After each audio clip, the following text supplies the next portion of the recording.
Түркістанда 3 минуттық тарихи туристік видео үшін 100 миллион теңге бөлініп жатқанын естіген боларсыз.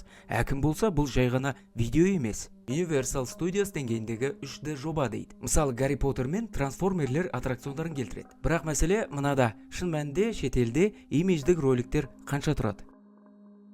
Әлемдік тәжірибеге қарасақ, үлкен промо роликтер баршылық. Мысалы, Дубай, Аустралия, Сауд Арабия жасаған видеолары. Бірақ олардың бюджеті 500 мыңнан 5 миллион долларға дейін жетеді. Ол бір ролик емес, тұтас халықаралық компания. Жүздеген локация, дрондар, актерлер, музыка құқықтары, маркетинг. Бірақ оларды Pixar сияқты алып компаниялар түсіреді. Ал таза 3D визуалды эффектілері бар қысқа видеолар Голливудта 150 мыңнан 500 мың долларға дейінгі бағада түсіріледі. Және оларды Вета немесе Pixar сияқты алып компаниялар түсіріп береді. Онда 50-200 аниматор айлап жұмыс істейді. Ал музейлер мен аттракциондарға арналған иммерсив визуалдар 300 мың, 700 мың доллар аралығында. Бірақ оларда жай видео емес, толық инсталляция, декорация, эффектілер. Енді мәселе осында. Біздің Түркістандағы түсірілгелі жатқан 100 миллион теңгенің 7 минуттық видеосы осы деңгейде ме? Ең үлкен мәселе мұнда жоба сипаттамасында деуге болады. Сипаттамасы өте бұлыңғыр. Егер Universal деңгейіндегі аттракцион болса, 100 миллион тіпті арзан болып шығады. Бірақ бұл жерде ондай жоба туралы сөз жоқ. Қазақстанда дәл сондай 3D тарихи видеоны орташа студия 15-40 миллионға жасай алады. Яғни 100 миллион тым жоғары баға болып тұр. Енді бір нәрсені еске түсірейік. Алматыдағы мына алып тиынды білесіздер.